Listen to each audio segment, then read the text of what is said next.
I get paid every week, and it just so happens that October is a 5 paycheck month. So I'm going to celebrate that by revealing my payday routine to you guys. Just a quick side note, I am just a normal corporate girly working her typical 9 to 5 job, and I do not have any side hustles at the moment.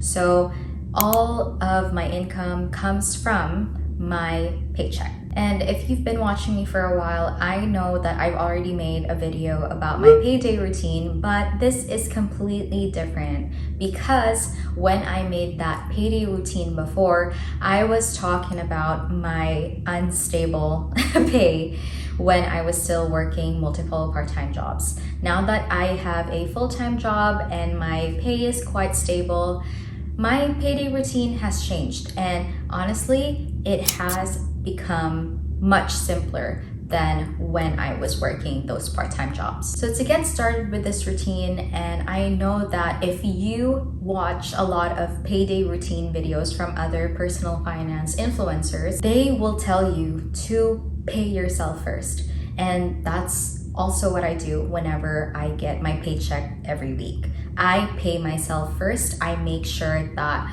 I save and invest first before I spend anything from that paycheck. For me, this is such a beautiful kind of self-care because instead of me spending my paycheck first on something else, I first allocate whatever money I receive to my own needs. That means whatever savings goals I have, whatever investment goals I have, that money, that paycheck that I receive goes there first. And here are the 3 ways I basically take care of myself through my paycheck. First and foremost is I allocate $50 of every paycheck to my emergency fund. Since I'm still building up my emergency fund, I just got my full-time job a few months ago. Wait, when did I start? June? July, August, September. It's already October, so it's my 4th month in my full-time job. I am still building up my emergency fund. I had an emergency fund before, but I hit a rocky road right before I ended college. So I had to get some money, a lot of money, from my emergency fund. And so I'm just building it up again right now. And I make sure that every time I get that paycheck, I allocate 50. Wait, actually, I changed it this October. I made this outline on September, and I couldn't film lately because Toronto is not getting any sun. Now that it's getting sun, it's like coming in, coming out. Anyway, I'm getting sidetracked. Now in the month of October, since I also got a pay increase, hooray for me, I increased my emergency fund allocation from $50 to $70. So now I make sure to put in $70 of each paycheck to that fund right there.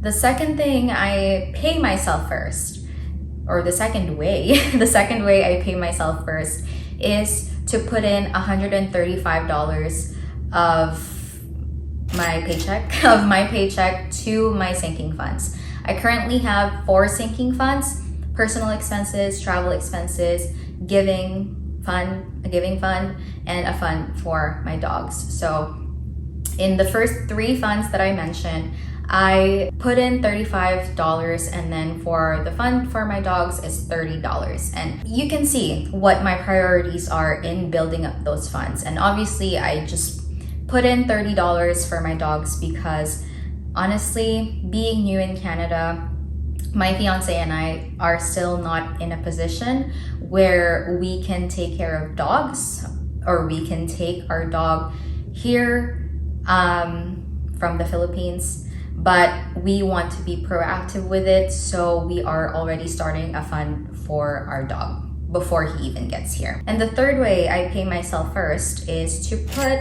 $50 of my paycheck to my TFSA. If you're a resident in Canada and you don't have a TFSA yet, please get one now, because you are truly wasting your time if you're not taking advantage of this registered investment account.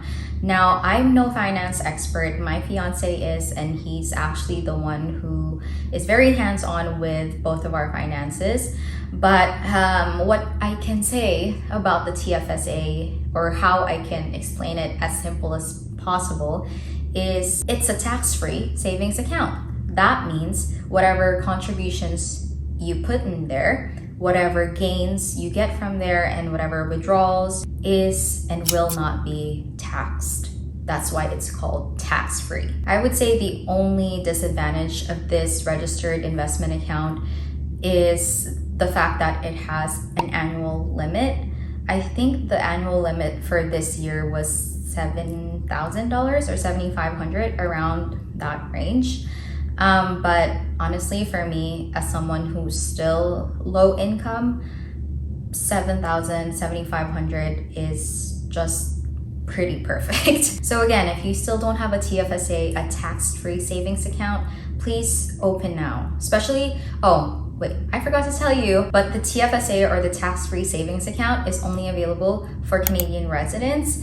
So if you're looking for counterparts for your country, please feel free to research about it. Now, you might be in a very different phase of your life than I am. I'm currently building my emergency fund still, and you might have already built up your emergency fund. I'm just starting on my sinking funds, and you might have your sinking funds already. The beautiful thing about paying yourself first is you get to decide, how do you pay yourself first? How do you make sure that you get that satisfaction of taking a bunch of money from your paycheck straight and get that feeling that you paid yourself first, instead of that money going someplace else first and then you pay yourself last. Now, you might be thinking, I am just inconveniencing myself with allocating this much on my emergency fund, this much on my TFSA, this much on my 4 sinking funds, which, by the way, are 4 different accounts. So that means there are 6 different accounts already that I put a chunk of money to from my paycheck every week. And no, honestly, I'm not inconveniencing myself, because what's beautiful about the world today is automations.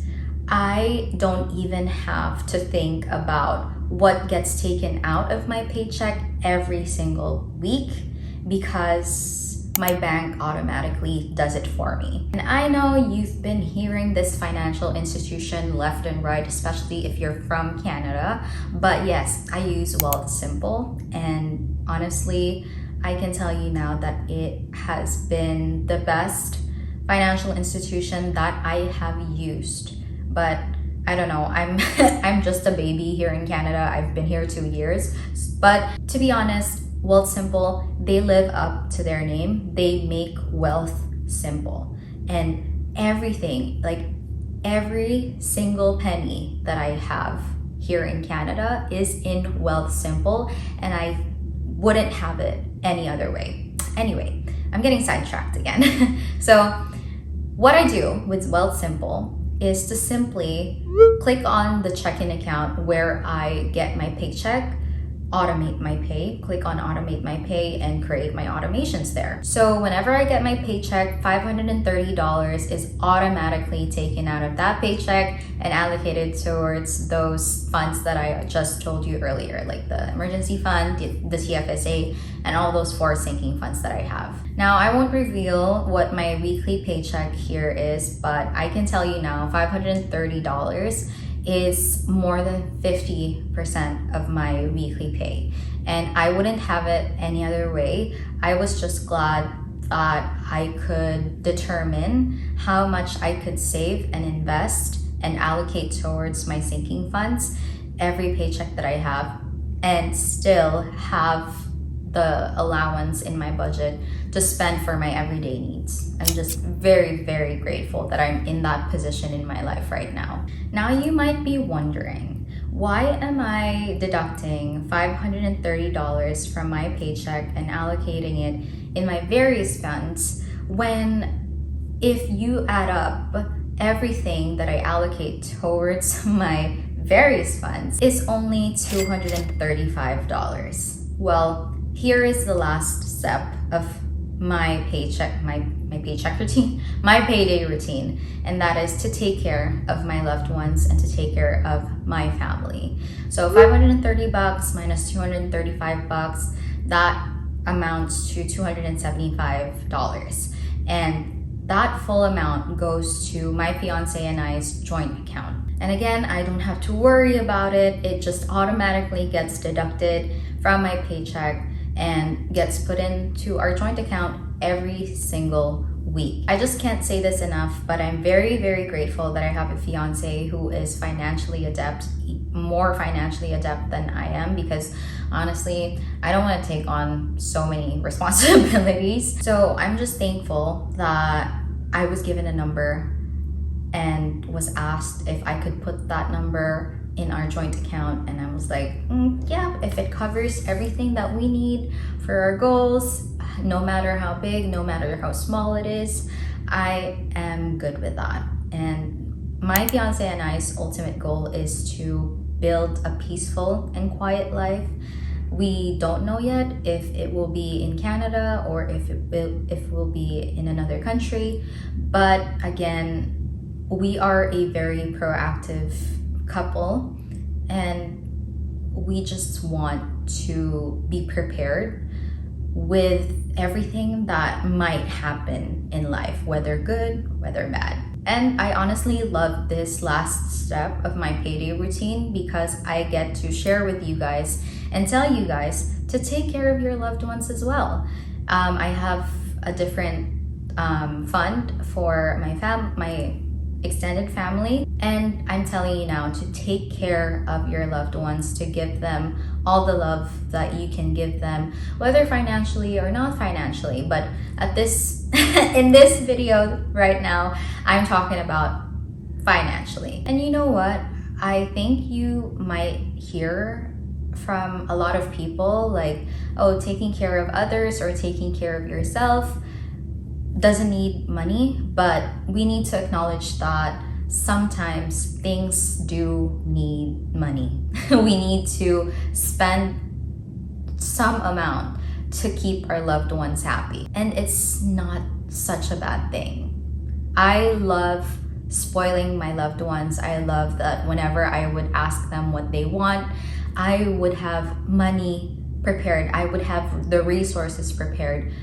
to fulfill whatever they want. And as I tie it back to the very first step of my payday routine, it's not just about your loved ones, it's also about yourself. It's how you take care of yourself. Now, I hope I did not just share my payday routine in a clear manner, but I do hope that I inspired you to take care of yourself, take care of your loved ones, and to use and take advantage of automations. Now, I'm curious to see what your payday routine is. Please feel free to share whatever you're comfortable with down in the comments below. But for now, I'll see you in the next one. Bye.